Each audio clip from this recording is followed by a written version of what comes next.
혹시 밤하늘의 별을 바라보며 이런 생각을 해보신 적 있나요?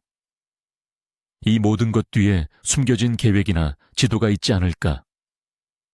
저 먼 은하계부터 여러분 자신의 생각과 감정에 이르기까지 모든 것이 어떻게 연결되어 있는지 설명해주는 그런 지도 말입니다. 만약 제가 그런 지도가 실제로 존재하며 심지어 수천 년 전에 만들어졌다고 말한다면요. 오늘 저희는 가장 오래되고 신비로운 우주의 지도 중 하나인 카발라의 생명의 나무를 따라 여행을 떠날 것입니다. 이것은 단순한 오래된 상징이 아닙니다. 현실의 구조, 신성한 의식, 그리고 심지어 우리 자신의 영혼까지도 상세히 설명하는 청사진입니다. 제가 장담하건대 이 영상을 끝까지 시청하시면 단순히 그 구조를 아는 것을 넘어 여러분 자신의 삶 속에서 미처 깨닫지 못했던 숨겨진 연결고리들을 보기 시작하실 겁니다. 참고로 여러분은 우주에 숨겨진 구조가 있다고 믿으십니까? 시작하기 전에 댓글에 예 또는 아니오로 여러분의 의견을 남겨주세요. 여러분의 생각이 정말 궁금합니다. 자, 그럼 벨트를 매세요. 우주의 신성한 설계도로 깊이 빠져들어 보겠습니다. 우리가 이 지도를 본격적으로 파헤치기 전에 먼저 용어부터 정의하고 넘어가겠습니다. 카발라란 정확히 무엇일까요? 일반적인 오해와 달리 카발라는 종교도 마법도 점술도 아닙니다. 물론 카발라의 요소들이 수많은 신비주의 전통에 스며들기는 했지만 말입니다. 카발라는 유대교의 고대 비전적, 즉 비밀스러운 가르침입니다. 그 이름은 히브리어 뿌리에서 유래했는데 그 의미는 받는 것 또는 수용하는 것입니다. 즉 가장 귀한 보물처럼 스승에서 제자로 입에서 입으로 전해져 내려온 지식이라는 뜻입니다. 카발라의 목적은 단순히 믿는 것이 아니라 이해하는 것입니다. 신의 본질, 창조의 의미, 그리고 가장 중요하게는 이 모든 장엄한 그림 속에서 인간의 위치와 목적을 이해하는 것이죠. 그리고 이러한 이해를 위한 중심 도구가 바로 에츠하임, 에츠차임, 즉 생명의 나무라고 불리는 도표입니다. 이것은 단순한 그림이 아닙니다. 카발라 학자들은 이를 살아있고 역동적인 모델로 여깁니다. 이 모델은 에마네이션, 즉 신성한 에너지가 방출되는 과정을 설명합니다. 이 에너지는 한 단계씩 밀도를 더해가며 가장 고양된 영적 세계부터 우리가 사는 물리적 세계에 이르기까지 현실의 모든 층위를 창조합니다. 생명의 나무는 우주의 지도인 동시에 인간 영혼의 지도입니다. 이것을 연구함으로써 우리는 우리 자신과 우리 안에 있는 신을 연구하게 됩니다. 이는 보이지 않는 것이 어떻게 보이는 것으로 되는지를 이해하는 열쇠입니다. 우리의 여정을 가장 처음부터, 아니 시작이 있기 전부터 존재했던 것에서부터 시작해 봅시다. 카발라에서는 이 상태를 아인 소프 오르, 아인 소프 올, 즉 무한광, 우셴광이라고 부릅니다. 정오나 태양에서 나오는 빛이 아닌 절대적이고 경계가 없으며 모든 것을 포용하는 순수한 존재의 에너지를 상상해 보세요. 이 상태에는 오직 그 빛 외에는 아무것도 없습니다. 위와 아래도 시간과 공간도 객체나 주체도 존재하지 않습니다.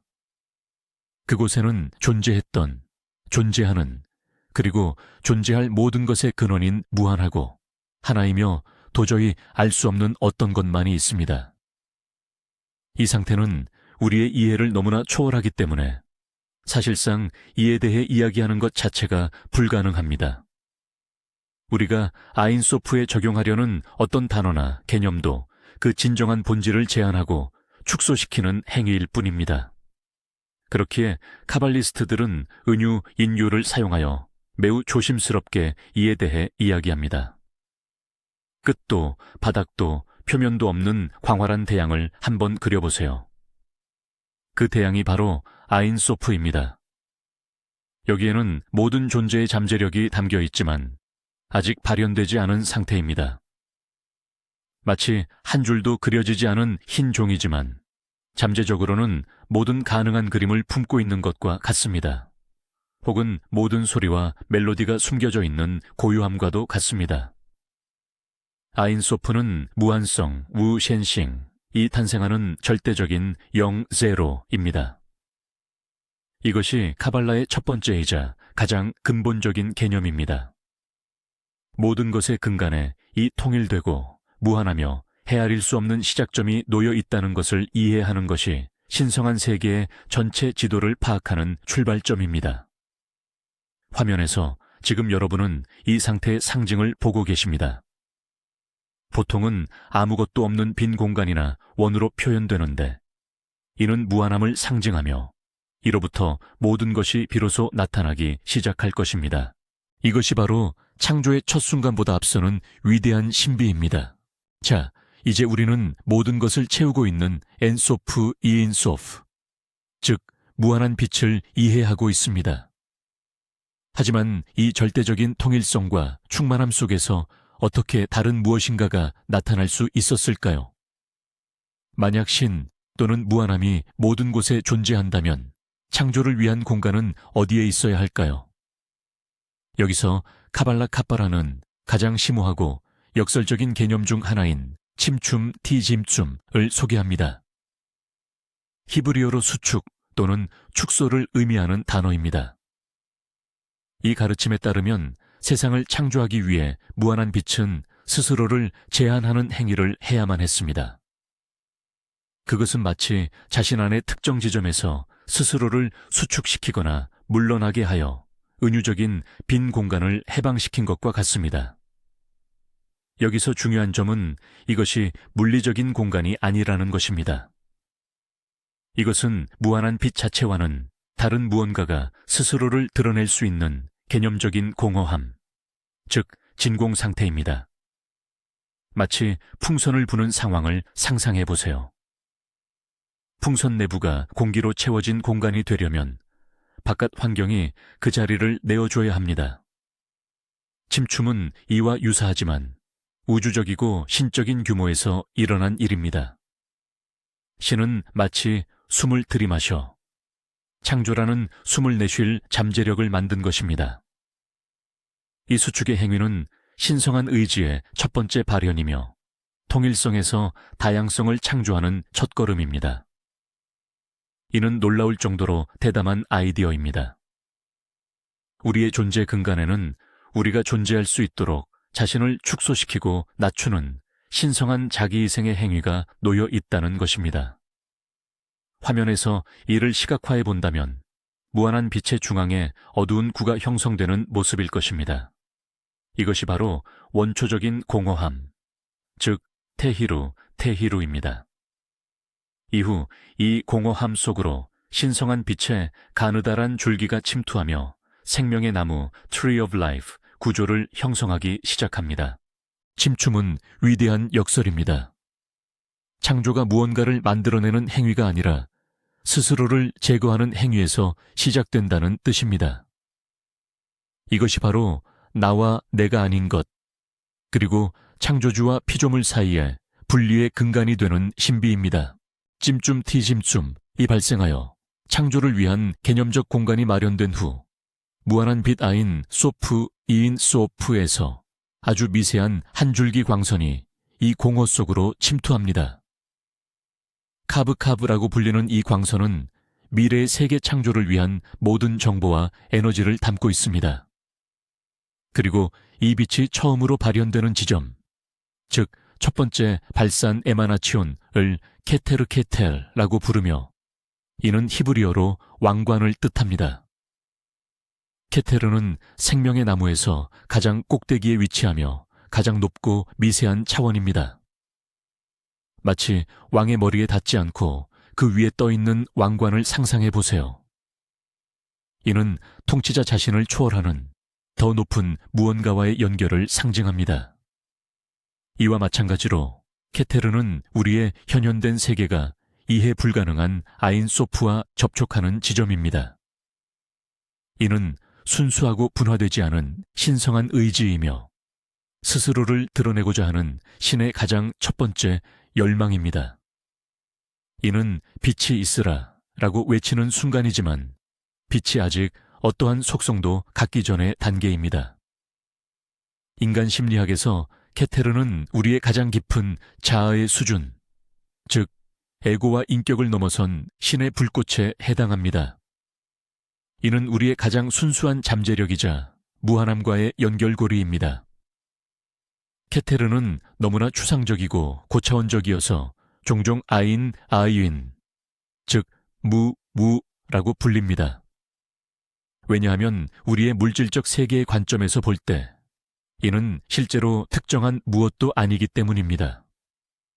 하지만 이 무는 단순히 텅 빈 공허가 아니라 모든 가능성의 충만함 그 자체입니다.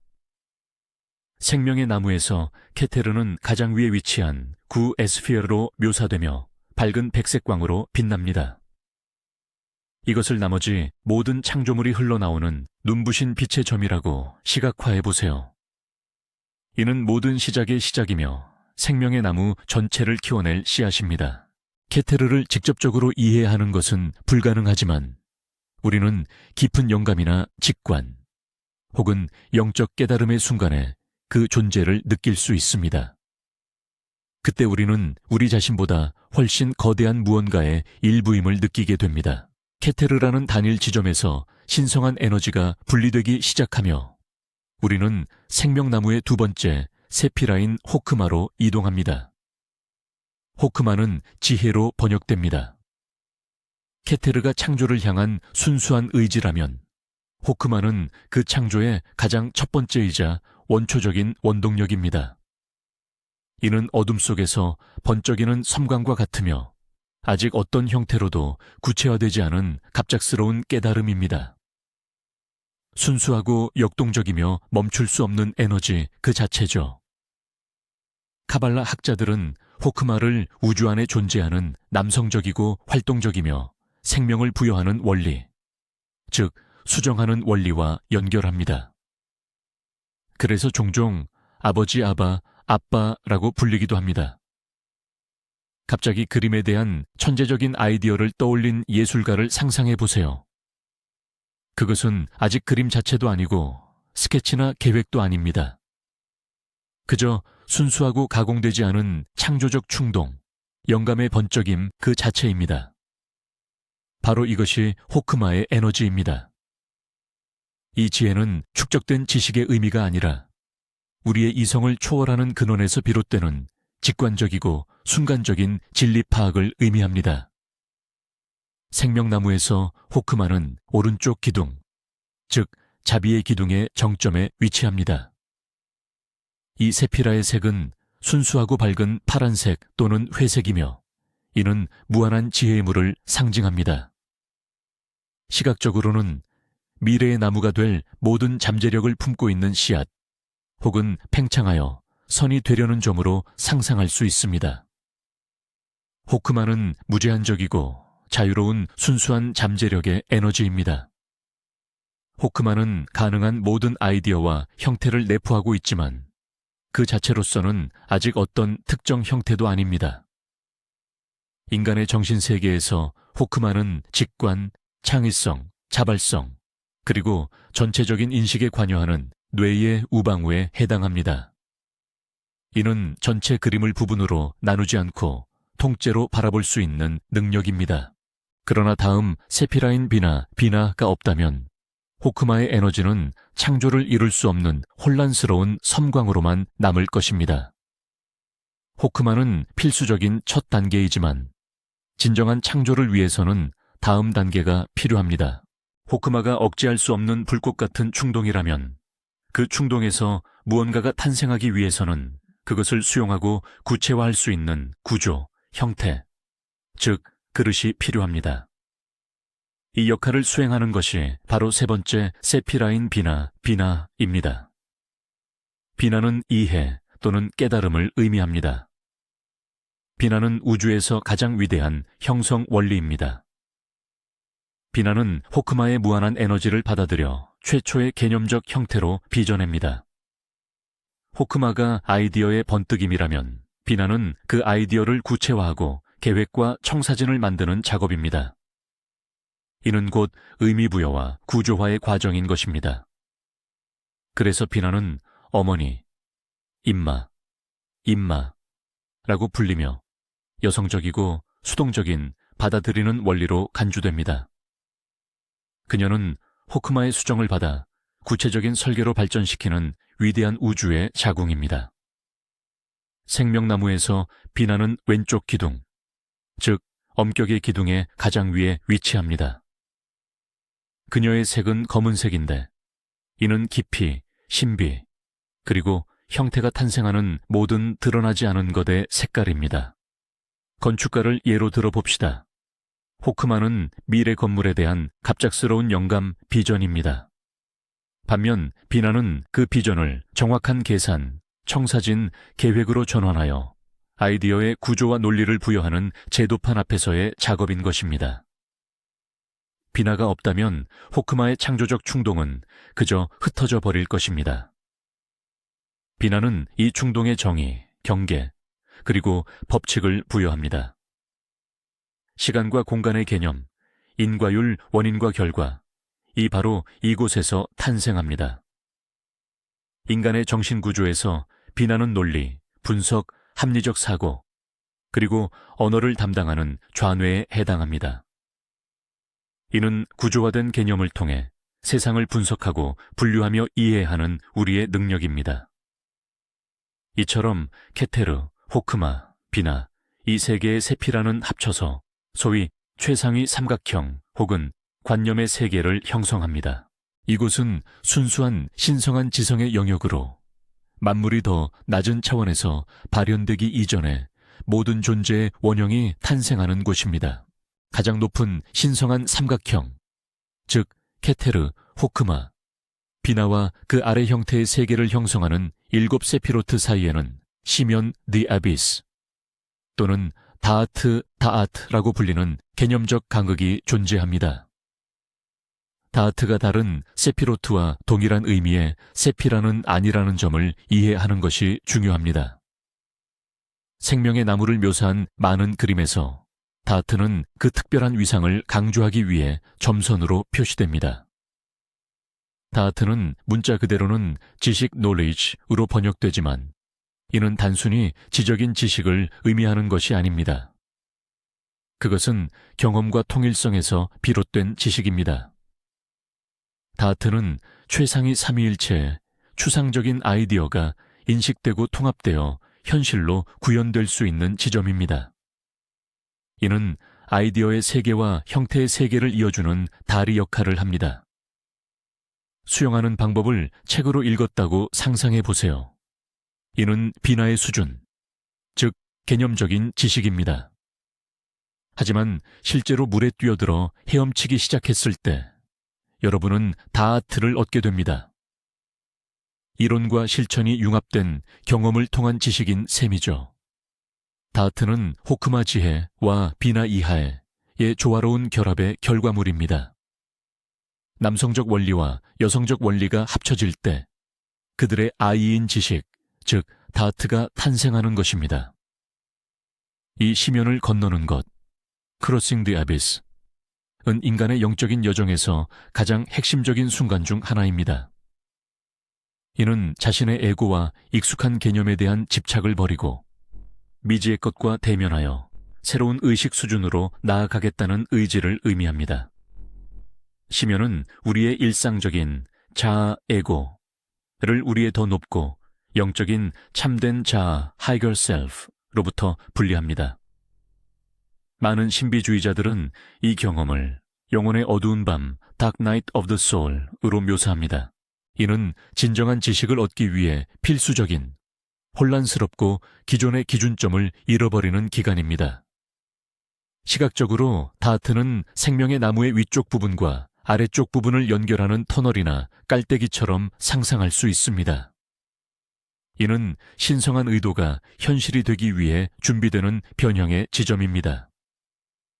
다아트가 없다면 생명의 나무는 두 부분으로 나뉜 채 남아있을 것이고 신성한 에너지는 세상을 창조하기 위해 아래로 흐를 수 없었을 것입니다. 시면 셴웬을 건너고 나면 우리는 감정과 윤리적 가치관이 지배하는 세계로 들어서게 됩니다. 여기서 처음으로 마주하는 세피라가 바로 자비, 사랑 혹은 관대함을 의미하는 헤세드입니다.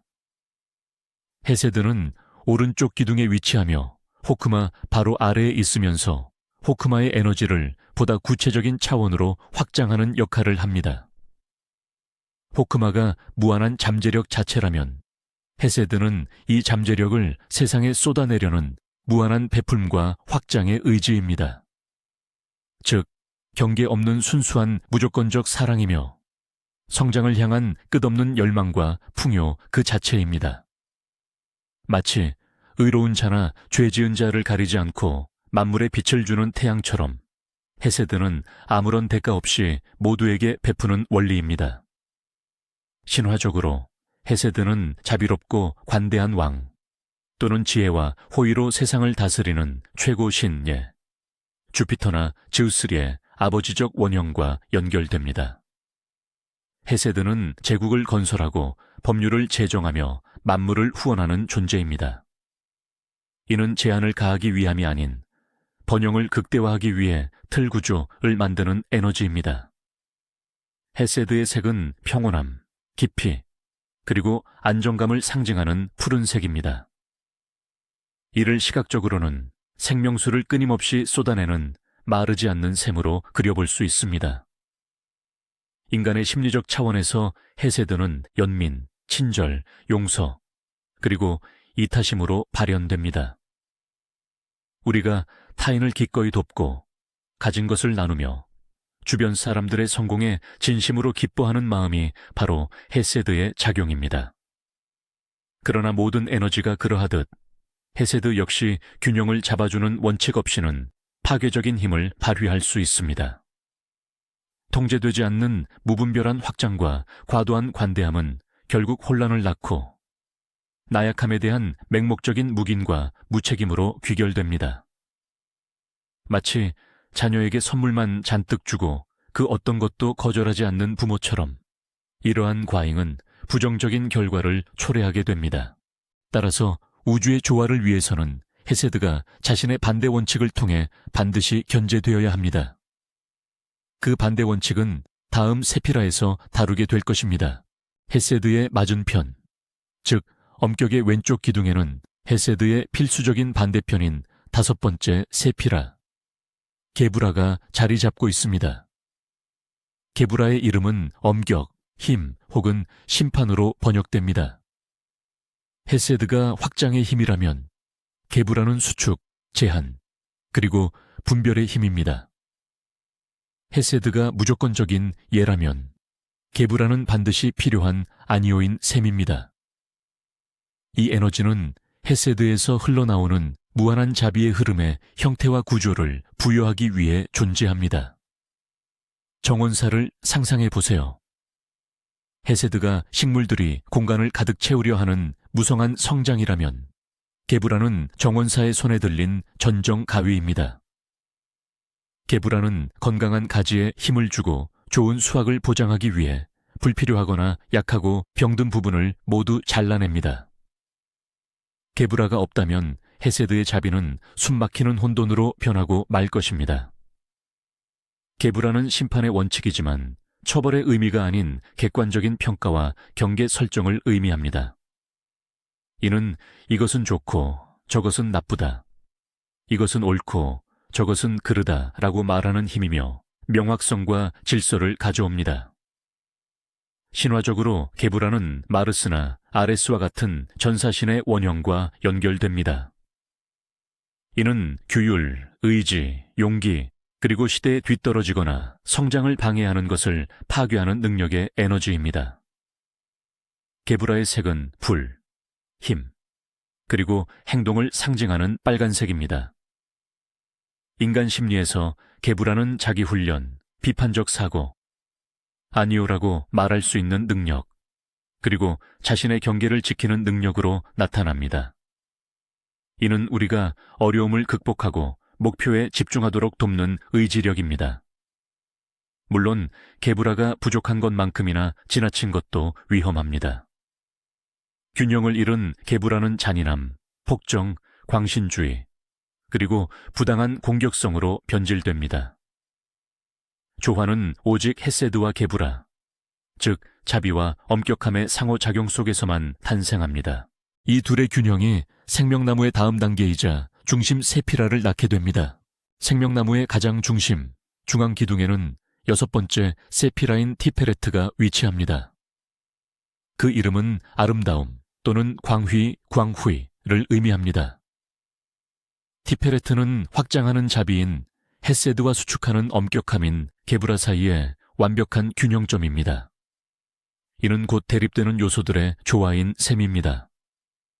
만약 헤세드가 정성, 테시스이라면 게브라는 반판, 안티테시스이며 티페레트는 바로 이 둘의 합히, 신테시스에 해당합니다. 티페레트는 전체 세피라 시스템의 중심으로서 고차원적인 영적 영역과 하위의 물질적 영역을 연결하는 역할을 합니다. 이 때문에 티페레트는 종종 생명나무의 심장이라 불립니다. 신성함과 인간성이 만나는 바로 그 지점입니다. 저울을 상상해 보십시오. 한쪽에는 무한한 사랑이, 다른 한쪽에는 엄격한 정의가 놓여 있습니다. 티페레트는 이 두 원리가 함께 작용하여 조화와 아름다움을 창조해내도록 하는 균형추 역할을 합니다. 신화적으로 티페레트는 그리스도, 오시리스, 디오니소스처럼 죽었다가 부활하는 신의 원형과 연결됩니다. 이는 고차원적 의식에 도달하기 위해 자아 애고를 희생하는 행위, 즉 변형과 영적 소생을 상징합니다. 또한 티페레트는 천상의 아버지인 호크마와 지상의 어머니인 비나 사이를 중재하는 신성한 아들, 즉 신성한 아이의 원형이기도 합니다. 티페레트의 색은 태양과 광채, 깨달음을 상징하는 노란색 또는 황금색입니다. 시각적으로는 빗줄기가 다른 모든 세피라를 향해 뻗어나가는 중심점입니다. 인간 심리학에서 티페레트는 우리의 참된 자아, 즉 고차원적 자아, higher self에 해당합니다. 이는 우리 개성의 중심이며 욕망과 의무, 감정과 이성 사이의 균형을 찾을 수 있는 자각의 지점입니다. 영적 여정에서 티페레트의 단계에 도달한다는 것은 온전함, 자기인식, 그리고 진정하고 희생적이며 조화로운 방식으로 사랑할 수 있는 능력을 얻는 것을 의미합니다. 이것은 개인이 이기적인 동기가 아니라 깊은 중심에서 우러나와 우주 전체와 조화를 이루며 행동하는 상태입니다. 생명의 나무, 드레브 오프 라이프다에서 더 아래로 내려가면 우리는 인격과 우리의 존재를 구성하는 보다 구체적인 측면들을 관장하는 다음 삼각형으로 이동합니다. 7번째 세피라. 넷자흐, 넷사크는 헤세드 아래, 자비의 오른쪽 기둥에 위치합니다. 이 이름은 승리 또는 영원이라는 의미를 담고 있습니다. 넷자흐는 우리의 본능, 감정, 욕망, 그리고 열정의 세계를 상징합니다. 이것이야말로 우리를 움직이는 순수한 원초적 에너지입니다. 만약 티페레트가 자각하는 심장이라면 넷자흐는 본능적인 심장입니다. 이는 우리 안에 내재된 자연의 힘이며 동물적 본능, 창조적 충동, 성적인 에너지까지 포함합니다. 이는 이성 리싱, 이 아닌 오직 감각과 감정으로 연결된 모든 것입니다. 거칠고 길들여지지 않은 숲이나 폭풍 우치는 바다를 상상해 보십시오. 이것이 바로 넷자흐의 에너지입니다. 강력하고 혼란스러우며 생명으로 가득 차 있지만 구조와 질서가 결여되어 있습니다. 신화에서 넷자흐는 베누스, 비너스, 나 아프로디테와 같은 사랑과 미의 여신과 연결됩니다. 이것은 끌림, 욕망, 영감의 원리이며 예술, 시, 그리고 낭만적인 관계의 근간이 됩니다. 나와 타인 사이의 경계를 넘어 하나됨을 추구하게 만드는 에너지인 것입니다. 넷자흐의 색은 녹색이며 이는 자연, 성장, 다산, 두어찬을 상징합니다. 인간 심리학에서 내자흐는 우리의 감정 영역 그 자체입니다. 기쁨, 슬픔, 사랑, 분노를 느끼는 능력이며 우리의 꿈, 환상, 창조적인 상상력을 의미합니다. 이는 삶을 즐기고 창조하고 사랑하기를 원하는 우리의 일부분입니다. 하지만 자비의 기둥에 있는 모든 힘이 그러하듯 순수한 형태의 내자흐는 균형이 잡혀 있지 않습니다. 통제되지 않는 감정과 욕망은 방종, 환상, 자기기만, 그리고 덧없는 즐거움 추구로 이어질 수 있습니다. 이성이 없는 감정은 맹목적이기 때문입니다. 따라서 인격이 조화롭게 기능하기 위해서는 내자흐는 그 반대되는 힘, 즉 감정의 세계에 질서와 구조를 부여하는 세피라를 필요로 합니다. 감성적이고 본능적인 내자흐와 대비되는 지점, 즉 엄격의 좌측 기둥에 8번째 세피라인 호드가 위치합니다. 호드의 이름은 영광, 장엄함 혹은 공명으로 해석됩니다. 내자흐가 감정의 영역이라면 호드는 이성, 지성, 그리고 논리의 세계입니다. 이는 우리가 분석하고 분류하며 이론을 구축하고 언어와 상징을 통해 소통하는 능력 그 자체입니다. 호드는 내자흐에 가공되지 않은 감정 에너지를 가져와 형태를 부여하고 이를 단어와 개념으로 구체화합니다. 실험실에서 자료를 체계화하고 가설을 세우며 정확한 공식으로 자신의 발견을 설명하는 과학자를 떠올려 보세요. 이것이 바로 호드의 에너지입니다. 호드는 모든 정신적 과정, 즉 과학, 철학, 글쓰기, 그리고 소통을 담당합니다. 신화적으로 호드는 지식과 상업의 수호신이자 신들의 전령인 헤르메스나 메르쿠리우스와 연관됩니다. 이는 우리가 세상을 이해하고 지적인 수준에서 상호작용할 수 있게 해주는 이성적 사고의 원칙입니다. 호드의 색깔은 지성과 소통을 상징하는 주황색입니다. 인간 심리에서 호드는 우리의 지성적인 측면에서의 자아, 즉 우리의 마음입니다. 이 부분은 끊임없이 생각하고 분석하며 의심하고 모든 것을 설명하려 노력하는 우리의 일부입니다. 이는 학습, 계획 수립, 그리고 전략적 사고에 대한 우리의 능력을 나타냅니다. 내자흐와 호드는 심장과 이성, 감정과 사고라는 두 개의 대립상을 형성합니다. 이상적으로는 이 둘이 조화롭게 작동해야 합니다. 이성은 감정을 인도하고 구조화해야 하며 감정은 이성을 생기있게 만들고 영감을 불어넣어야 합니다. 하지만 호드가 지배적으로 작용하면 그 사람은 지나치게 이성적이고 건조하며 냉소적으로 변하여 자신의 감정과 직관으로부터 분리됩니다. 스스로 세운 이론에 갇히거나 현실과의 연결을 잃어버릴 수 있습니다. 이것이 바로 순수 지성주의의 함정입니다. 충만한 삶을 위해서는 내자흐와 호드의 균형이 필수적이며 이 균형은 다음 9번째 세피라에서 달성됩니다. 티페레트 바로 아래 중앙 균형의 기둥에 위치한 9번째 세피라가 바로 토대 또는 기반을 의미하는 예소드입니다. 예소드는 매우 중요한 중심점입니다. 이전 8세피라의 모든 에너지를 수집하고 통합하여 물리적 세계에서 발현될 통일된 매트릭스, 즉 아스트랄계, 에테르체를 형성하기 때문입니다. 예소드는 우리의 잠재의식, 상상, 꿈, 그리고 본능이 존재하는 세계입니다. 우리의 모든 기억, 습관, 자동적인 반응이 보관되는 곳이기도 합니다. 만약 생명의 나무를 창조의 과정으로 본다면 예소드는 물리적인 집인 말쿠트가 세워질 최종 설계도 또는 청사진에 해당합니다. 이는 우리 세계의 일종의 에테르 복제물이라 할 수 있습니다. 물리적 현실에 존재하는 모든 것은 예소드 단계에서 먼저 이미지나 아이디어로 나타납니다. 영화 프로젝터의 작동 방식을 떠올려 보십시오. 이미지가 담긴 필름이 바로 예소드이며 이 이미지가 투사되어 나타나는 스크린이 말쿠트인 것입니다. 예소드는 우리의 의식적인 자아가 세워지는 숨겨진 토대이자 우리 인격의 기반입니다. 신화적으로 예소드는 태양 티페레트의 빛을 반사하고 조수, 주기, 잠재의식적 리듬을 관장하는 달과 연결됩니다. 예소드의 색은 직광과 신비의 색인 보라색 또는 자주색입니다. 인간 심리학에서 예소드는 우리의 무의식 그 자체입니다.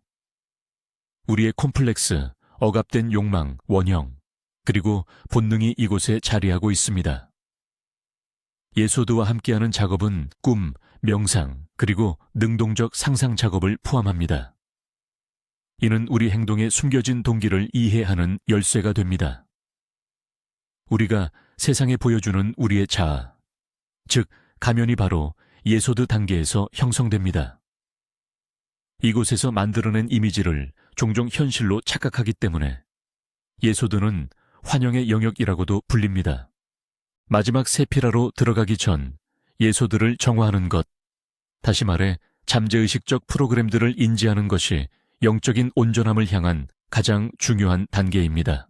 이제 우리는 생명나무의 근간이자 10번째, 그리고 마지막 세피라인 말쿠트르에 도달했습니다.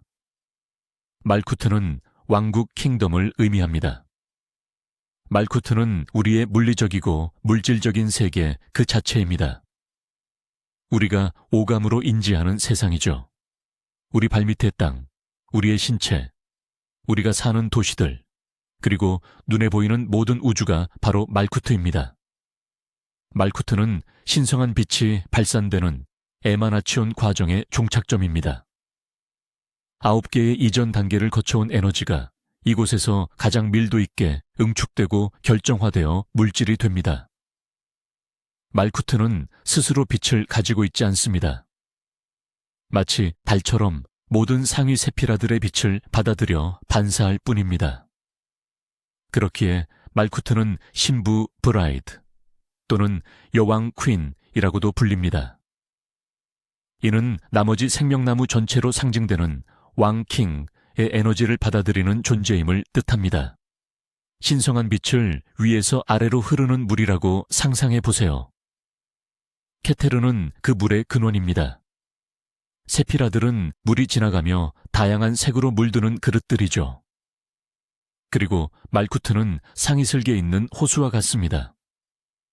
모든 물이 모여들고 그 호수 안의 산 전체가 온전히 비추어지는 곳이죠. 말쿠트는 모든 창조의 결과입니다. 하지만 단순히 수동적인 결과물에 그치지 않습니다. 동시에 이곳은 영혼이 근원으로 되돌아가는 역방향 여정, 즉 상승의 출발점이기도 합니다. 바로 이 물질 세계에서 깨달음과 영적 성장을 위한 위대한 작업이 이루어집니다. 말쿠트에서의 우리의 임무는 물질을 회피하는 것이 아니라 오히려 그것을 신성하게 만들고 우리의 일상적인 행동 속에서 신성한 빛을 드러내는 것입니다. 말쿠트의 색깔은 4가지 색, 황록색, 올리브색, 젓갈색, 검은색의 조합이며 이는 물질 세계의 4가지 요소인 흙, 물, 공기, 불을 상징합니다. 인체에서 말쿠트는 발, 즉 땅과의 연결에 해당합니다. 이는 현재 이 순간, 이 자리에서 물리적인 세계에 능동적으로 작용할 수 있는 우리의 능력을 의미합니다. 말쿠트를 이해한다는 것은 우리의 세계가 신성한 영역과 분리된 것이 아니라 신성의 가장 농축된 발현이자 그 왕국이라는 사실을 깨닫는 것입니다. 10개의 세피로트를 모두 살펴보았으니 이제 생명의 나무의 전체적인 구조를 살펴보겠습니다.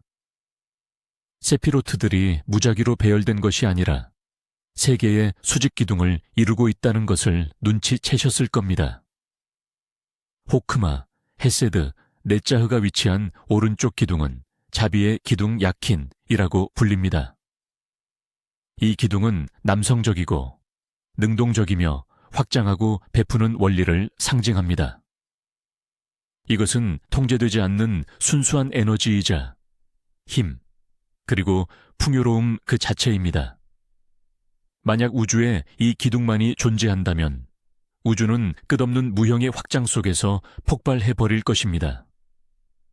이것은 통제 없는 에너지, 경계 없는 사랑이며 결국 질식시키고 파괴하는 힘이 될 수 있습니다. 강둑이 없어 모든 것을 범람시키는 강을 상상해 보세요. 이것이 오른쪽 기둥의 극단적인 발현입니다. 심리학적 차원에서 이 기둥은 우리의 직관, 감정, 창의성, 관대함, 그리고 낙관주의와 연결됩니다. 이 기둥의 에너지가 강하게 드러나는 사람들은 보통 개방적이고 친근하며 아이디어와 열정으로 가득 차 있습니다. 그들은 자신의 자원과 시간을 아낌없이 나눕니다. 하지만 이들의 약점은 규율 부족, 순진함, 비현실성, 그리고 과도함으로 흐르는 경향이 될 수 있습니다. 이들은 지킬 수 없는 약속을 하거나 끝까지 마무리하지 못할 프로젝트를 시작하기도 합니다. 자비의 기둥의 역동성을 이해하는 것은 우주뿐만 아니라 우리 자신의 영혼 속에서 작용하는 근본적인 힘 중 하나를 깨닫는 데 도움을 줍니다. 이것은 성장의 영원한 충동이자 베풀매의 원리이며 모든 세계가 유지되는 두 가지 축 중 하나입니다. 이 균형이 어떻게 달성되는지 이해하려면 우리는 이와 정반대인 왼쪽 기둥으로 눈을 돌려야 합니다. 자비의 기둥 맞은편에는 비나 게브라, 호드가 위치한 왼쪽 기둥이 있습니다. 이 기둥은 엄격의 기둥, 즉 보아즈, 보아즈라고 불립니다. 왼쪽 기둥은 여성적이고 수동적이며 억제하고 수용하는 원리를 나타냅니다. 이 기둥의 기능은 무한한 오른쪽 기둥의 에너지의 형태, 구조, 그리고 경계를 부여하는 것입니다. 만약 오른쪽 기둥이 확장의 힘이라면 왼쪽 기둥은 그에 상응하는 수축의 힘입니다. 우주에 오직 왼쪽 기둥만 존재한다면 우주는 한 점으로 수축하여 생명력이 없고 경직된 구조로 붕괴할 것입니다. 이것은 생명 없는 질서, 내용물 없는 형식과 같습니다. 물 없는 강바닥을 상상해 보십시오. 이것이 바로 왼쪽 기둥의 극단적인 힘입니다. 왼쪽 기둥은 몸의 형태를 부여하는 뼈대이지만 그 자체로 생명은 아닙니다. 심리적 차원에서 이 기둥은 우리의 이성, 논리, 분석, 비판적 사고, 규율, 그리고 경계를 설정하는 능력과 연결됩니다. 왼쪽 기둥의 에너지가 강한 사람들은 보통 합리적이고 실용적이며 체계적이고 신뢰할 수 있습니다. 그들은 뛰어난 분석가이자 전략가이며 어떤 시스템에서든 세부 사항을 파악하고 결함을 찾아낼 수 있습니다. 이들은 질서와 정의를 중요하게 여깁니다. 하지만 그들의 약점은 지나친 비판, 비관주의, 정서적 냉담함, 그리고 경직성일 수 있습니다. 이들은 변화를 두려워하며 자발성이나 공감 능력이 부족할 수 있습니다. 그들은 규칙은 보지만 그 규칙 이면에 있는 사람을 보지 못할 수 있습니다. 엄격의 기둥은 혼돈을 막고 질서를 창조하는 필수적인 힘입니다. 이 기둥은 우리에게 책임감, 규율, 그리고 결과의 중요성을 가르칩니다. 베풀과 제한이라는 두 기둥, 즉 자비와 엄격의 기둥이 상호작용할 때에만 비로소 조화롭고 발전하는 현실이 탄생합니다. 이들의 영원한 춤이야말로 삶의 모든 다양성을 만들어냅니다. 자비의 기둥과 엄격의 기둥이라는 두 극단 사이에는 중앙, 즉 중용의 기둥이 자리하고 있습니다. 이 기둥에는 4개의 세피로트, 에스에피로트, 즉 가장 높은 곳에 케테르 케텔, 중앙의 티페레트, 티페렛, 기초의 예소드, 예소드, 그리고 가장 아래의 말쿠트, 말쿠트가 위치합니다. 이 기둥은 균형의 기둥 또는 의식의 기둥이라 불립니다. 그 역할은 좌우 두 기둥의 상반된 에너지를 통합하고 조화시키는 데 있습니다. 이 길 자체가 균형이며 흔히 말하는 황금률입니다. 오른쪽 기둥이 예라면 왼쪽 기둥은 아니오입니다. 그렇다면 중앙 기둥은 예. 하지만 혹은 아니오. 만약에 설명될 수 있습니다. 이는 본능이나 교리를 맹목적으로 따르지 않고 의식적인 선택을 하는 길을 의미합니다. 줄 위를 걷는 고개사를 상상해 보십시오. 그는 줄 위에서 떨어지지 않기 위해 끊임없이 무게를 좌우로 조절하며 균형을 잡습니다. 이 고개사의 줄이 바로 중앙 기둥인 것입니다. 이 중앙 기둥을 따라가는 여정은 카발라에서 화살의 길이라 불리는 영적 상승의 경로입니다.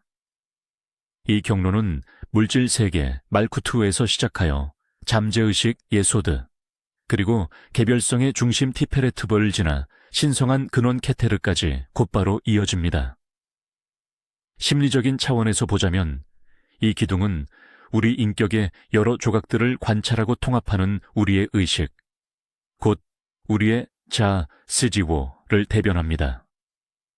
이는 우리가 현재 순간에 온전히 머물면서 균형 잡힌 결정을 내릴 수 있는 인식 능력을 의미합니다. 중용의 길에서 성장한다는 것은 어떠한 극단에도 빠지지 않는 능력을 기르는 것입니다. 즉, 관대하되 낭비하지 않고 엄격하되 잔인하지 않으며 감성적이도에 히스테릭하지 않고 이성적이도에 차갑게 느껴지지 않는 조화로운 상태를 말합니다. 이는 곧 온전함을 찾는 길입니다. 생명의 나무는 진정한 힘과 지혜는 어느 한 극단만을 따르는 것이 아니라 그 모든 것을 완벽하게 균형 잡힌 상태로 유지하는 능력에 있음을 가르쳐 줍니다. 중앙 기둥은 우주와 우리 영혼의 척추이며 모든 생명이 회전하는 중심축과 같습니다. 지금까지 우리는 생명의 나무를 이루는 10가지 에너지 센터, 즉 존재의 상태인 세피로트에 대해 이야기했습니다. 하지만 생명의 나무는 단순히 이 10개의 점들로만 이루어진 것이 아닙니다. 이 점들을 연결하는 선시엔 또한 그에 못지않게 중요합니다. 이 선들은 총 22개이며 우리는 이것을 경로 paths라고 부릅니다. 만약 세피로트가 지도상의 도시라고 비유한다면 이 경로들은 도시들을 잇는 도로와 같습니다. 이 22경로 각각은 특정한 에너지 유형, 원형적인 경험 또는 우리가 한 의식 상태 세피라에서 다른 상태로 나아가기 위해 배워야 할 교훈을 나타냅니다. 카발라 전통은 이 경로들 각각을 히브리어 알파벳 22글자 중 하나와 연결시킵니다. 이것은 우연이 아닙니다. 히브리어에서 글자는 단순한 소리 기호가 아닙니다. 각 글자는 신성한 것으로 간주되며 특정한 신성한 에너지와 우주의 법칙을 담고 있습니다. 따라서 생명의 나무의 경로를 따라 여행하는 것은 이 글자들 각각의 의미와 에너지를 명상적으로 깊이 탐구하는 행위이기도 합니다. 게다가 후대의 전통, 특히 서양 밀교에서는 이 22경로를 타로 카드의 22장의 메이저 아르카나와 연결지었습니다. 예를 들어 케테르와 호크마를 연결하는 경로는 여정의 시작과 순수한 잠재력을 상징하는 바보 카드와 상응합니다. 호크마와 비나 사이의 길은 의지와 숙련도를 상징하는 마법사 카드와 연결됩니다. 이와 같은 방식입니다. 이 시스템 덕분에 생명의 나무는 자아 탐구를 위한 놀라울 만큼 풍부한 도구가 됩니다. 경로들을 연구함으로써 우리는 우리 삶의 다양한 측면들을 어떤 에너지가 연결하고 있는지 이해할 수 있습니다. 예를 들어 우리의 감정, 내짜흐, 이 어떻게 우리의 지성호득과 연결될까요? 이는 희망과 영감을 상징하는 별, 카드에 해당하는 경로를 통해서입니다. 경로는 생명의 나무의 역동적인 측면을 담당합니다. 이는 이 시스템이 정적인 것이 아니라 끊임없이 움직이고 상호작용하고 있음을 보여줍니다. 이것은 단순히 무엇이 존재하는가에 대한 지도가 아니라 어떻게 되어갈 것인가에 대한 안내서인 것입니다. 생명나무의 구조에 대해 기본적인 이해를 마쳤으니 이제 가장 중요한 질문이 떠오릅니다. 이 모든 것을 우리 삶에 어떻게 적용할 수 있을까요? 카발라는 인간이 신의 형상대로 만들어졌다고 주장합니다. 따라서 생명나무는 우주의 지도를 넘어 우리 자신의 심리와 영적 구조를 담고 있는 지도이기도 합니다. 우리 각자는 거대 우주, 마크로커슴, 달을 반영하는 소우주, 마이크로커슴인 셈입니다. 이것이 어떻게 작용하는지 자세히 살펴보겠습니다. 케테르케테르는 우리의 신성한 불꽃이자 참된 자, 하이어 셀프이며 하나됨과의 연결고리입니다. 호크마 호츠마와 비나비난는 우리 뇌의 두 방우, 즉 직관적이고 창의적인 우뇌와 논리적이고 분석적인 좌뇌를 나타냅니다. 헤세드 체세드는 사랑하고 연민하며 관대할 수 있는 우리의 능력입니다. 게브라 게브라는 우리의 의지, 규율, 그리고 아니오라고 말할 수 있는 힘입니다. 티페레트 타이페렛는 우리 인격체의 중심이며 건강하고 균형 잡힌 상태의 에고, 즉 우리의 심장입니다. 네짜흐 넷사크는 우리의 감정, 본능, 그리고 욕망을 담당합니다. 호드호드는 우리의 지성, 소통 능력, 그리고 논리적 사고력입니다. 예소드 예소드는 우리의 잠재의식, 꿈의 세계, 기억, 그리고 습관을 관장합니다. 그리고 마지막으로 말쿠트는 우리의 육체와 물질 세계와의 상호작용을 나타냅니다. 이 지도를 활용하면 우리 삶을 진단할 수 있습니다. 예를 들어 자기 통제가 어렵거나 일을 끝까지 완수하지 못한다면 게브라의 에너지가 부족할 수 있습니다. 반대로 늘 공중에 떠 있는 듯하고 아이디어를 현실로 구현하기 어렵다면 말쿠트와의 연결을 강화하여 접지, 제디 해야 할 필요가 있습니다.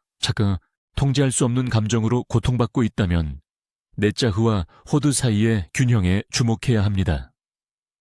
생명나무는 이처럼 자기 성찰과 체계적인 영적 성장을 위한 도구가 됩니다. 특정한 세피라에 명상함으로써 우리는 자신 안에 내재된 해당 자질들을 활성화하고 균형 잡을 수 있습니다. 이것이야말로 고대의 우주론적 도표를 실용적인 자기 개발 지침서로 바꾸는 방법입니다. 카발라의 핵심 사상 중 하나이자 생명의 나무와 밀접하게 연결된 개념이 바로 티쿤 올람, 즉 세상의 회복입니다. 카발라의 창조 신화에 따르면 신성한 발현 과정의 아주 초기에 일종의 우주적 재앙이 발생했습니다. 이것이 바로 쉐비라트 하켈림, 다시 말해 그릇의 깨짐으로 알려져 있습니다. 원래 신성한 빛은 10개의 그릇, 세피로트에 온전히 담겨야 했습니다. 하지만 최초에 가장 섬세했던 그릇들은 이 빛의 강렬한 힘을 견디지 못하고 산산조각 났습니다. 그 결과 신성한 빛의 불꽃들이 하위 세계로 떨어져 내려 물질성과 이기심이라는 껍데기, 클리포트 안에 갇히게 되었습니다. 현재 우리가 사는 이 세계, 말쿠트는 이러한 우주적 재앙의 결과물입니다. 이곳은 선과 악, 빛과 어둠이 혼재된 상태를 나타냅니다. 그리고 인류의 사명이 바로 이 티쿤 올람입니다.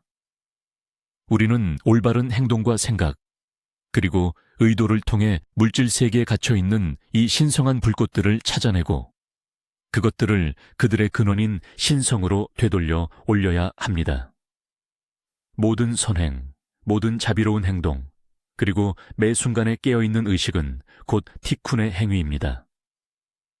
이것은 본래의 조화를 회복하기 위한 우주적인 작업입니다. 이 사상은 인간의 삶에 엄청난 의미와 책임을 부여합니다. 우리는 우주의 수동적인 거주자가 아닙니다. 우리는 창조에 있어 신의 능동적인 협력자입니다. 우리의 행동에 세상의 운명이 달려 있는 것입니다. 이러한 맥락에서 생명의 나무는 세계가 어떻게 창조되었는지를 보여주는 지도일 뿐만 아니라 그 세계를 어떻게 회복시킬지에 대한 길잡이 역할도 합니다. 영적 성장을 통해 나무를 따라 상승하고 우리 안에 있는 세피로트의 에너지 균형을 맞춤으로써 우리는 온 우주 만물의 회복에 기여하는 것입니다. 우리가 내면에서 헤세드, 자비와 게부라, 엄격함을 조화시킬 때 우리는 세상 전체의 자비와 엄격함의 균형을 되찾도록 돕습니다. 또한 우리가 이성, 호두와 감성, 내자흐를 연결할 때 우리는 창조 세계의 분리된 부분들을 다시 결합시키는 데 일조합니다. 이처럼 카발라에서는 개인의 변화와 세계의 변화가 서로 때려야 뗄 수 없는 관계로 연결되어 있습니다. 생명의 나무의 가장 높은 곳으로 다시 돌아가서 각 세필에 연결된 신성한 이름들에 대해 이야기해 보겠습니다. 카발라에 따르면 경전에서 발견되는 신의 이름들은 단순한 명칭이 아니라 그분 존재의 특정 측면을 표현하는 일종의 공식과 같습니다. 각 세피라는 그 에너지를 이해하는 열쇠가 되는 고유한 신성한 이름을 가지고 있습니다. 왕관을 의미하는 케테르케텔의 신성한 이름은 나는 존재한다 또는 나는 있을 것이다로 번역되는 에흐예 이헤예입니다.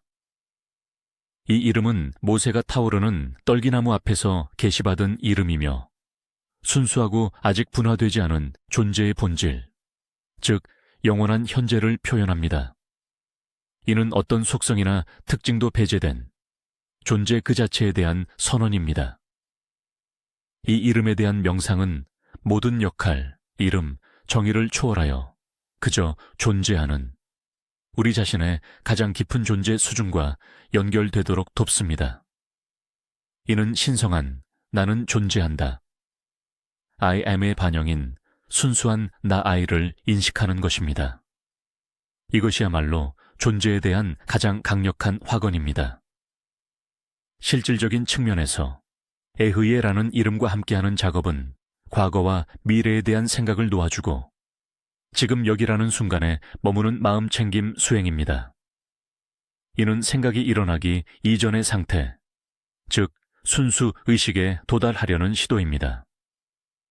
이 이름은 우리의 진정한 본질이 생각이나 감정, 육체가 아니라 이 모든 것을 영원하고 변함없이 지켜보는 증인인 존재 그 자체임을 상기시켜 줍니다. 케테르의 이러한 측면을 신성한 이름을 통해 이해하는 것은 우리의 전체적인 영적 여정을 위한 올바른 기반을 다지는 데 도움이 됩니다. 우리가 누구인지를 이해하기 전에 우리는 단지 존재한다, I am는 무엇을 먼저 깨달아야 합니다. 이것이 바로 우리의 모든 다양한 경험이 펼쳐지는 출발점이 됩니다. 두 번째 세피라인 호크마, 즉 지혜를 나타내는 신성한 이름은 야흐 이바이 아치입니다. 이 이름은 매우 짧지만 그 힘은 엄청납니다. 야흐는 신의 이름 중 남성적인 형태로 간주되며 순수하고 역동적인 창조적 충동 그 자체를 의미합니다. 야흐는 우주 전체가 펼쳐지는 근원적인 씨앗, 즉 시초의 지점입니다. 이는 빅뱅 뒤에 숨겨진 근본적인 힘이기도 합니다. 과학자나 예술가에게 문득 찾아오는 번뜩이는 영감, 천재성의 섬광이 바로 이것입니다. 만약 케테르의 에흐예 이히에가 정적인 나는 존재한다라면 호크마의 야흐는 그 상태에서 벗어난 최초의 움직임이며 외부로 향하는 의지의 첫 번째 표출입니다. 이것은 아직 어떤 형태도 갖추지 않은 순수한 잠재력의 에너지입니다. 마치 엄청난 힘으로 곧게 펴지기 직전에 압축된 용수철을 상상해 보세요. 이 잠재적인 힘이 바로 야흐입니다. 성스러운 경전에서 이 이름은 야흐를 찬양하라는 뜻을 가진 할렐루야, 할렐루자라는 단어에서 자주 찾아볼 수 있습니다. 이는 신의 가장 처음이자 원시적인 창조 충동을 찬미하라는 부름입니다. 야흐라는 이름에 대한 명상은 직관력, 창조적 능력, 그리고 새로운 아이디어를 받아들이는 수용력을 키우는 데 도움을 줍니다. 이는 곧 신성한 영감의 흐름에 자신을 맞추는 방법입니다. 심리적인 차원에서 볼 때 이 이름은 우리가 새로운 프로젝트를 시작하고 위험을 감수하며 익숙한 것의 경계를 넘어설 수 있는 능력과 연결됩니다. 이는 개척자와 발명가의 에너지입니다. 야흐라는 이름을 통해 호크마의 에너지와 함께 작업하는 것은 스스로를 새로운 것, 예기치 않은 깨달음에 개방하는 행위입니다. 이는 책이 아닌 근원에서 직접 오는 지혜를 받아들이는 것입니다. 자신의 직관, 즉 가장 정확한 경우가 많은 그 첫 번째, 거의 감지할 수 없는 충동에 대한 신뢰를 키우는 것입니다. 이는 창조의 불꽃을 점화시키는 바로 그 신성한 불꽃을 포착하는 능력입니다. 세 번째 세피라인 비나, 즉 이해의 영역에 대응하는 신성한 이름은 야훼 엘로힘, 야훼 엘로힘입니다. 이 이름은 합쳐진 형태로 그 의미가 매우 심오합니다. 야훼는 발음할 수 없는 하나님의 이름인 테트라그라마톤이며 보통 주님 롤드로 번역됩니다. 이 이름은 하나님의 역동적이고 초월적인 측면을 상징합니다. 엘로힘은 성경의 첫 구절인 태초에 엘로힘이 천지를 창조하시니라에 사용된 이름입니다. 엘로힘은 복수형으로 이는 하나님이 신성한 힘들의 총체이며 질서 잡힌 현현 센시엔된 세계를 창조한 존재임을 나타냅니다. 따라서 야훼 엘로힘이라는 이름은 초월적인 측면, 즉 야훼와 내재적인 측면, 즉 엘로힘의 결합을 상징합니다. 이는 세상 밖에 계신 하나님과 세상 안에 계신 하나님을 동시에 의미합니다. 이 이름은 무한한 에너지인 호크마가 비나를 통해 구체적인 형태와 구조를 갖추는 과정을 상징합니다. 비나는 위대한 어머니로서 야야의 씨앗을 받아 질서 정연한 우주로 잉태하고 양육합니다. 야훼 엘로힘은 자연의 법칙, 시간, 그리고 공간을 설정하는 신성한 건축가로서의 하나님을 의미합니다. 이 이름을 명상하는 것은 논리적 사고, 분석 능력, 계획 수립, 그리고 복잡한 시스템을 이해하는 능력을 키우는 데 도움이 됩니다. 이는 생각과 감정의 혼돈 속에 질서를 가져오는 방법입니다. 심리적인 차원에서 볼 때, 이 이름은 우리의 성찰 능력, 자기 분석, 그리고 장기적인 계획을 세우는 능력과 연결됩니다. 이는 학자, 입법가, 그리고 조직가의 에너지와 같습니다. 야훼 엘로힘이라는 이름을 통해 비나의 에너지와 작업하는 것은 불필요한 것을 걸러내고 아이디어를 구조화하며 논리적 결론으로 이끄는 내면의 편집자를 발전시키는 과정입니다. 이는 단순히 아이디어를 창출하는 것을 넘어 철저한 계획과 인과관계에 대한 이해를 통해 그 아이디어를 현실로 구현하는 능력입니다. 네 번째 세피라인 헤세드, 체셋는 자비를 의미하며 이와 연결된 신성한 이름은 엘엘입니다. 이 이름은 중동 지역에서 사용된 가장 오래된 신의 이름 중 하나로 단순히 신, God, 힘 또는 권능을 나타냅니다. 생명의 나무 관점에서 볼 때 엘은 자비와 사랑, 그리고 한없는 관대함을 베푸는 통치자로서의 신의 면모를 상징합니다. 엘은 창조물을 세심히 보살피며 생존과 번영에 필요한 모든 것을 아낌없이 베푸는 아버지 하나님의 모습입니다. 엘은 자연의 풍요를 가능케 하는 힘이자 질서와 정의를 유지하는 근본 법칙입니다. 여기서 정의란 엄격한 징벌이 아닌 온정 넘치는 자비로운 심판을 의미합니다. 이는 곧 성장, 확장, 그리고 축복의 에너지가 됩니다. 지혜와 관대함으로 널리 알려진 선량한 왕 솔로몬의 원형을 생각해 보세요. 이 솔로몬의 모습이 바로 헤세드 에너지가 인간을 통해 발현된 형태입니다. 엘이라는 이름을 집중하여 명상하면 우리 내면의 연민, 친절, 관대함, 그리고 용서와 같은 자비로운 자질들을 발전시킬 수 있습니다. 이는 우리의 마음을 열고 신이 자신의 창조물을 사랑하듯 무조건적인 사랑을 베푸는 법을 배우는 길입니다. 이를 통해 인색함이나 질투심 또는 남을 쉽게 판단하고 비난하는 마음을 극복할 수 있습니다. 심리적인 차원에서 볼 때 엘이라는 이름을 통해 헤세드 에너지를 다루는 것은 우리 내면에 은혜를 베푸는 자, 베네팩터를 키워내는 일입니다. 이는 타인의 장점을 발견하고 그들의 잠재력을 신뢰하며 적극적으로 지원해 줄 수 있는 능력을 말합니다. 신뢰와 상호부조를 바탕으로 조화로운 관계를 구축하는 지혜와도 연결됩니다. 이는 또한 리더십 역량과도 깊은 관련이 있습니다. 다만 이는 권위주의적인 방식이 아닌 공동의 선을 추구하고 구성원들을 보살피는 배려심 깊은 리더십을 의미합니다. 엘이라는 이름은 우리에게 진정한 힘이 타인을 지배하는 권력이 아니라 그들을 섬기고 성장을 돕는 봉사 정신에 있다는 것을 일깨워줍니다. 이처럼 헤세드의 에너지는 가정, 조직, 나아가 국가와 같은 모든 건강한 사회 구조의 근간을 이루는 창조적이며 지지적인 힘입니다. 5번째 세피라, 바로 엄격, 양계을 상징하는 게브라에 대응하는 신성한 이름은 엘로힘 기보르, 이로힘 기볼입니다. 다시 한번 엘로힘이라는 이름을 접하지만 여기에 강력한, 힘센 혹은 용사를 의미하는 기보르가 덧붙습니다.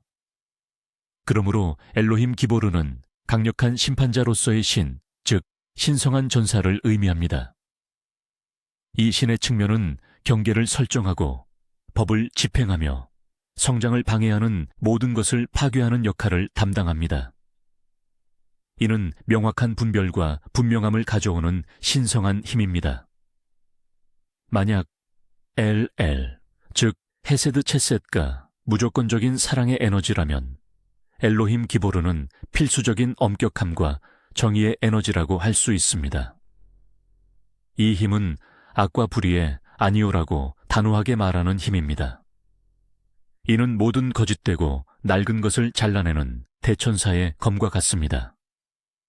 종양을 제거하고 환자의 생명을 구하기 위해 고통스러운 절개를 가하는 외과의사를 상상해 보십시오. 외과의사의 행동은 잔인하게 보일 수 있지만 궁극적으로는 선을 위한 필수적인 조치입니다. 이것이 바로 게브라의 에너지입니다. 엘로힘 기보르라는 이름에 대한 명상은 우리 안에 의지력, 자기훈련, 용기, 그리고 자신의 원칙을 고수하는 능력을 개발하도록 돕습니다. 이는 힘들더라도 자신이나 타인에게 해를 끼치는 것에 아니오라고 말하는 법을 배우는 길입니다. 이를 통해 두려움, 게으름, 우유부단함을 극복할 수 있습니다. 심리적 차원에서 볼 때 엘로힘 기보르를 통해 게브라의 에너지와 함께 작업하는 것은 우리 내면의 전사 또는 심판관을 발달시키는 것입니다. 이는 비판적 사고, 자신과 타인에 대한 객관적인 평가 능력으로 나타납니다. 건강한 개인적 경계를 설정하고 자신에 대한 존중을 요구하는 능력입니다. 이는 또한 나쁜 습관과 중독을 극복하는 데 필수적인 힘이기도 합니다. 엘로힘 기보르라는 이름은 진정한 사랑은 때로 엄격해야 하며 진정한 힘은 규율과 올바른 것을 위해 싸울 준비를 필요로 한다는 것을 우리에게 상기시킵니다. 중심 세피라인 티페레트, 즉 아름다움을 상징하는 이곳의 신성한 이름은 야훼 엘로아 베다트입니다. 이 이름은 복잡하면서도 다층적인 의미를 지니고 있습니다. 야훼는 우리가 알다시피 초월적인 신의 이름입니다. 엘로아는 신을 뜻하는 또 다른 형태로 주로 인간이 신성을 인식하는 방식을 나타냅니다. 그리고 베다트는 그리고 지식 안에서라는 의미를 담고 있습니다. 그러므로 이 이름은 지식 안에서 드러난 주 하나님이라고 번역할 수 있습니다. 티페레트는 신성, 즉 야훼가 인간적인 요소인 엘로아와 경험적 지식인 다하트를 통해 만나는 바로 그 지점입니다. 이곳에서 우리는 신을 추상적인 개념이 아닌 우리 마음속에 살아있는 현존으로 인식할 수 있습니다. 티페레트는 우리 의식의 중심이자 우리가 온전함을 얻는 균형점입니다. 이는 조화와 희생의 원리를 상징합니다. 자신의 에고를 희생하여 아버지의 뜻을 이루는 아들의 원형이기도 합니다. 또한 시스템의 모든 요소가 완벽하게 균형을 이룰 때 탄생하는 아름다움입니다. 야훼 엘로아 베다트라는 이름을 명상하는 것은 내면의 평화와 온전함, 그리고 자기 인식을 얻는 데 도움을 줍니다. 이는 에고의 가면과 역할놀이를 넘어선 진정한 참자아와 연결되는 방식입니다.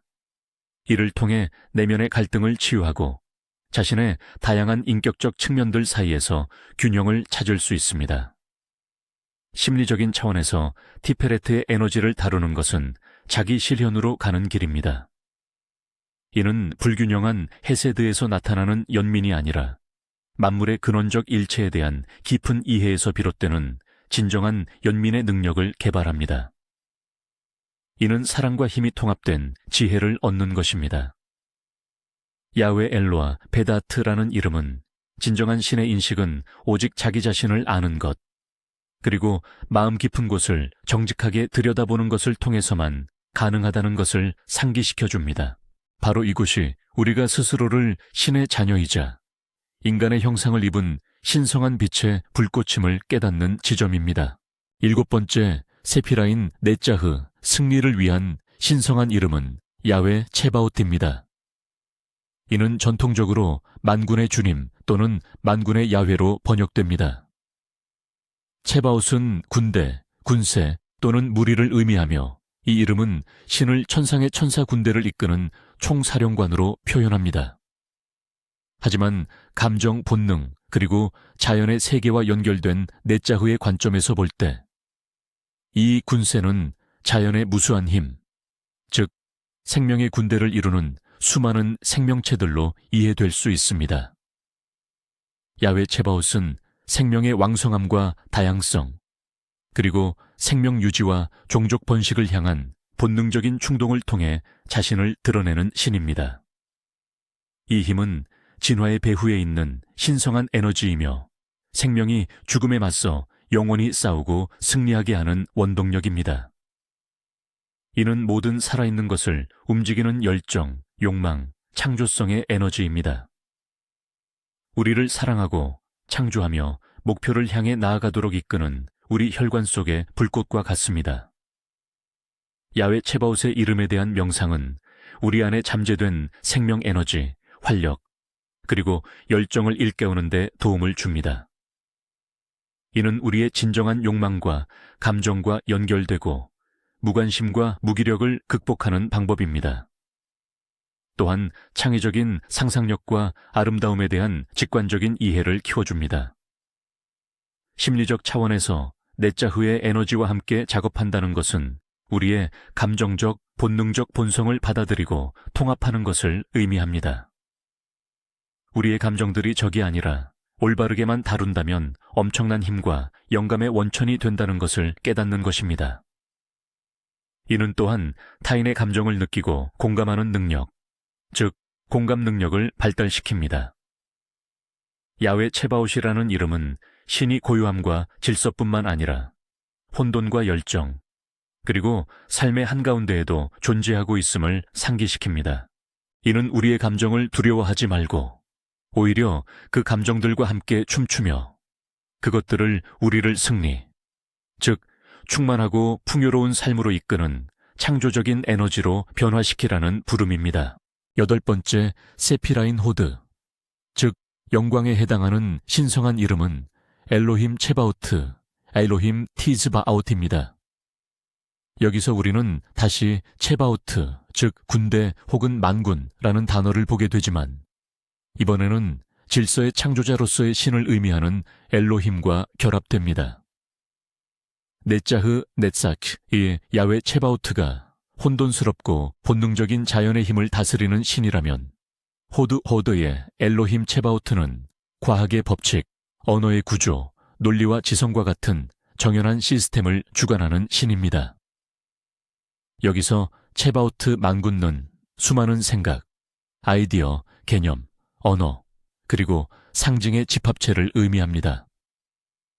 엘로힘 체바오트는 신적인 과학자 혹은 위대한 소통가로서의 신인 것입니다. 이는 우리의 사고 능력, 분석 능력, 소통 능력, 그리고 복잡한 지적 시스템을 창조하는 능력을 통해 인간의 이성에 드러나는 신의 측면입니다.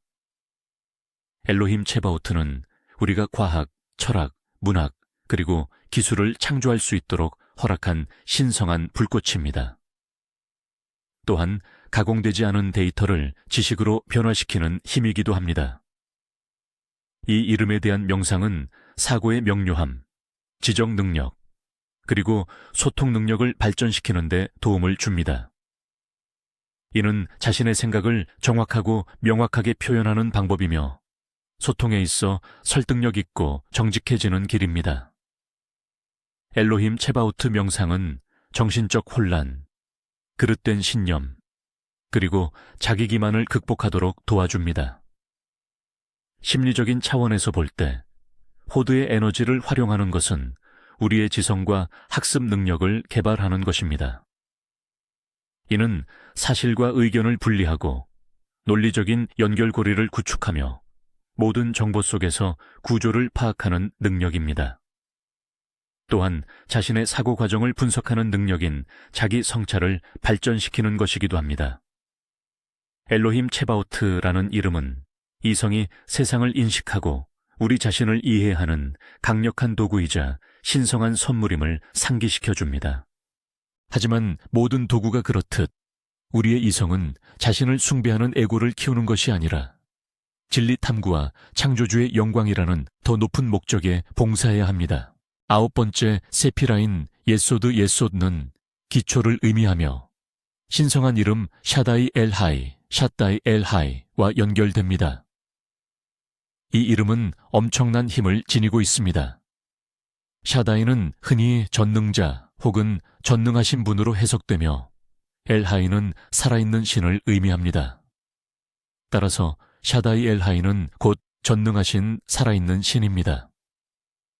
예소드는 상위 세피로트의 모든 에너지를 모아서 이 물리적인 세계가 구축될 아스트랄 매트릭스, 즉 영적인 틀을 형성하는 영역입니다. 이곳이야말로 현실의 근간이자 만물의 생명을 불어넣는 생명력의 원천입니다. 그렇기에 전능하신 살아있는 신이라는 이름은 이 영역에 완벽하게 부합합니다. 이는 우주 만물의 생명, 풍요, 그리고 번식력을 주관하는 신적 근원을 의미합니다. 샤다이는 씨앗이 싹트게 하고 생명체들이 번성하게 하는 힘, 즉 영원히 마르지 않는 생명 에너지의 흐름 그 자체입니다. 예소드는 또한 잠재의식과 상상력의 영역이기도 합니다. 샤다이 엘하이라는 이름은 우리의 잠재의식 속에서 형성된 생각과 이미지들이 실질적인 창조력을 지닌다는 것을 보여줍니다. 우리의 생각은 살아있으며 현실로 구현되려는 강력한 성향을 가지고 있습니다. 샤다이 엘하이의 이름을 명상하는 것은 생명력의 흐름과 직접 연결되어 건강과 활력을 강화하는 데 도움을 줍니다. 이는 우리의 잠재의식을 부정적인 프로그램들로부터 정화하고 긍정적이고 생명력 넘치는 이미지들로 채우는 효과적인 방법입니다. 더 나아가 이는 직관력을 키우고 사건들 간의 숨겨진 연결고리를 볼 수 있는 능력을 발전시킵니다. 심리적인 차원에서 예소드의 에너지를 다룬다는 것은 우리의 꿈, 환상, 자동적인 반응과 같은 내면 세계와 깊이 마주하는 것을 의미합니다. 이는 우리의 외적인 현실이 결국 내면 상태를 비추는 거울이라는 인식을 바탕으로 합니다. 기초인 예소드를 변화시킴으로써 우리는 건물인 말쿠트, 말추트 자체를 변화시킬 수 있는 것이죠.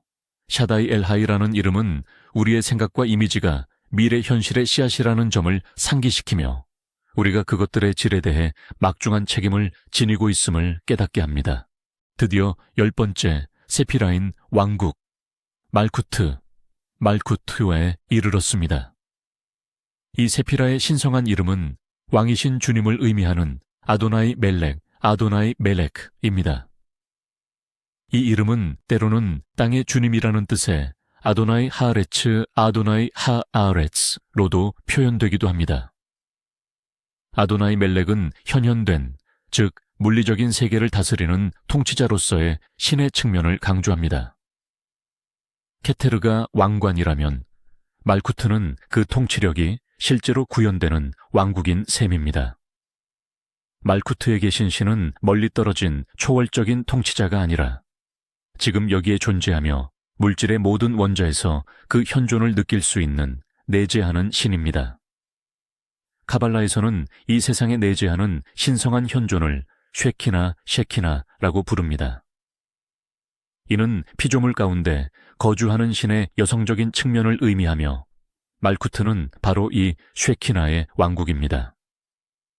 아도나이 멜렉이라는 이름은 우리에게 물질 세계가 나쁘거나 영적이지 않은 것이 아님을 상기시켜 줍니다.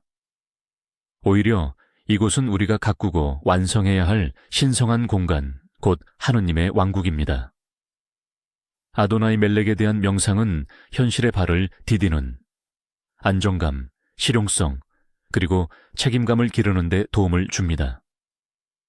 이는 일상적인 것들 속에서 신성함을 보고 평범한 일들 속에서 성스러움을 찾는 방법을 배우는 길입니다. 이를 통해 우리는 물질 세계에 대한 경멸을 극복하고 자신의 몸과 주변 환경을 소중히 여기는 법을 배울 수 있습니다.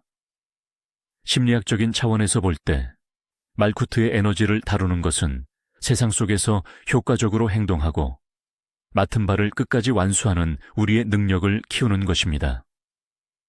이는 곧 자신의 삶과 주변 환경에 대한 책임을 지는 능력이며 자신의 작은 왕국, 즉 나의 삶의 관리자로서 스스로를 인식하는 것입니다. 아도나이 멜렉이라는 이름은 곧 행동을 촉구하는 부름입니다. 우리에게 여기에 왕국이 있다. 지혜롭고 정의롭게 통치하라. 이 땅에서 신의 대리자가 되라고 말합니다. 이것은 창조의 교양곡에서 마지막 종결을 알리는 화음이자 동시에 우리 자신의 봉사와 세상의 완성을 향한 여정의 시작이기도 합니다. 지금까지 우리는 경이로운 여정을 함께 했습니다. 이해할 수 없는 무한의 경지인 엔소프 에인소프에서 시작하여 신성한 수축의 행위인 침춤 티짐춤을 거쳐 생명의 나무 Tree of Life의 10단계를 따라 내려와 우리 발밑에 가장 단단한 땅인 스피라 말쿠트여에 이르렀습니다. 우리는 카발라에 따르면 우주가 단순히 무작위 입자들의 집합이 아니라는 것을 확인했습니다. 우주는 정돈되고 살아 숨쉬는 유기체이며 그 거대한 설계도가 바로 생명의 나무입니다. 그리고 가장 놀라운 발견은 바로 이 설계도가 우리 각자에게 내재되어 있다는 사실입니다. 생명의 나무는 단순한 고대의 상징이 아닙니다. 그것은 우리 영혼의 청사진이며 조화로운 인격을 구축하는 조립 설명서이자 근원 소스로 되돌아가기 위한 영적 상승의 로드맵입니다. 이는 우리가 왜 특정한 감정을 느끼고 왜 특정한 생각을 하는지를 이해하게 해주는 도구입니다. 사랑과 엄격함 사이, 가슴과 이성 사이, 꿈과 현실 사이의 균형을 찾는 열쇠이기도 합니다. 그리고 이 여정을 통해 얻을 수 있는 가장 중요한 교훈은 아마도 이것일 겁니다. 우리는 우주라는 거대한 기계 속에 단순한 부품이 아니라는 것입니다. 우리는 세상을 바로잡는다는 뜻의 위대한 프로젝트 티쿤 올람에서 신의 협력자이자 공동 창조자입니다. 우리의 모든 의식적인 선택, 모든 선행, 우리 자신의 이기심을 극복하는 모든 승리는 우주의 조화를 회복하는 데 기여하는 것입니다. 이 깊은 여정을 저와 함께 해주셔서 감사합니다. 정보의 양이 방대했고 이 모든 것은 빙산의 일각에 불과하다는 것을 알고 있습니다. 하지만 이 영상이 여러분 안에 호기심의 불꽃을 지폈기를 바랍니다. 이 영상이 여러분께 새로운 통찰을 주었다면 다음번 고대의 신비에 대한 심층 탐구를 놓치지 않도록 좋아요를 누르시고 채널을 구독해 주세요. 알림 설정을 켜시면 언제나 새로운 소식을 받아보실 수 있습니다. 이제 여러분의 의견을 듣고 싶습니다. 생명의 나무의 스피라들 중 어떤 부분이 또는 어떤 측면이 여러분의 삶의 경험과 가장 밀접하게 연결되거나 공명 레소네이트 했나요? 댓글로 여러분의 생각을 공유해 주세요. 함께 논의해 봅시다.